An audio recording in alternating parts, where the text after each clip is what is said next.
first question for you, Bryan, is why cheat death at all? Yeah.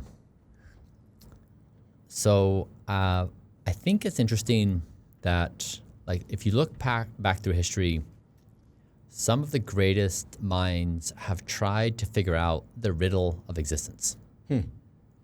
So let's take Buddha. Buddha was like, okay, I'm observing my existence, and he comes up with ego, death, and reincarnation, and different planes, and the Eightfold Path. Like, he built up this architecture that kind of like explains like what is going on, what we should do about it.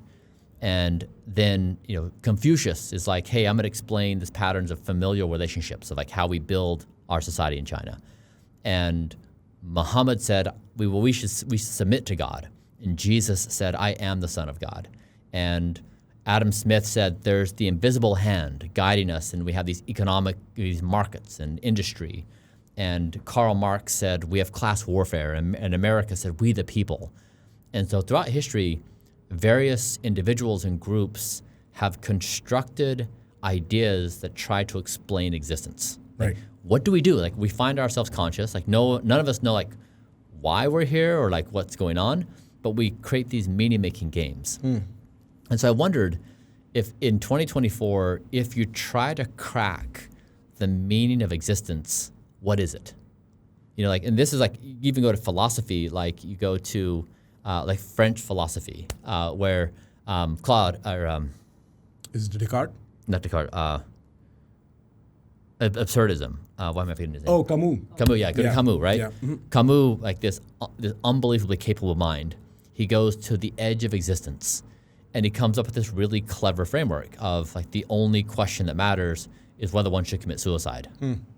Else, if you say no, like everything's just play because like the existence is meaningless. And so, yeah, I think I love your question because like, it really is such an energetic question.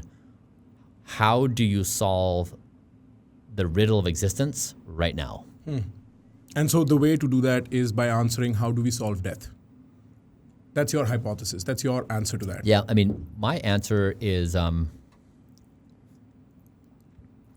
that death has always been inevitable. Inevitable, yes. Everybody's always died. Sure. Now, when you're on a path to die, humans come up with very clever explanations on like what happens when you die. Are you going to be reincarnated? Are you going to heaven? Right. Are you going to hell? Right. Like what happens? And so we have all these clever constructions. Then some people they say, we don't believe in that stuff, so we're going to go for immortality of deeds. Like on the battlefield, I'm going to fight. Glory. I'm going to be so honorable, Right. they're going to sing songs about me. Yeah. Or I'm going to be so epic in my career that my company's going to live on forever, or a building's going to be named after me, or a university's going to be so people strive for immortality in deed or accomplishment. And so we have all these games built around when death is inevitable. So what happens if death is not inevitable? You have to rebuild the entire construction of society. Yeah. Because now none of those things work anymore. No morals, no virtues, all of them get thrown out of the window immediately. And that's what I think the question on the riddle of existence is, what happens if we get into a situation where we can begin extending our lifespans to some unknown degree and everything breaks down? And that's one part of it. The other part is the following. Is this okay? Yeah, this is perfect, yeah. Okay, cool. So the other part of this is we humans have always been able to model our world with some degree of accuracy because the pace of change has been slow enough where you can say like, when I was going to college, I could say I'm going to study, major in this and then have this kind of profession and do this for some duration of time and then I'm going to retire. Now, like my son who's 19, he has no idea what to do to be relevant in the job force, 2 years from now. Sure. And so the future is coming crashing in.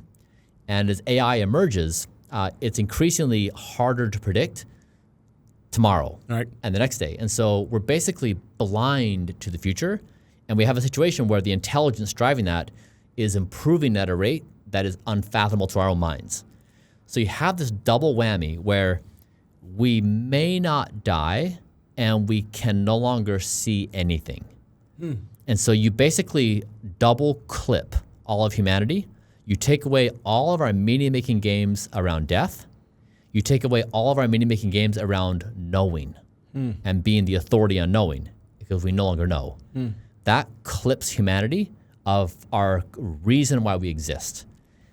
That, I think, is the riddle of existence right now. And that's the one that needs to be solved. Bro, अगर ये सुन के आपको मजा आया किसी भी and तक, अगर आप यहाँ तक देख रहे हो तो मजा आया ही, ठीक है? अपने आप से बात मत करो फालतू की. एक काम करो, सब्सक्राइब. Trust me.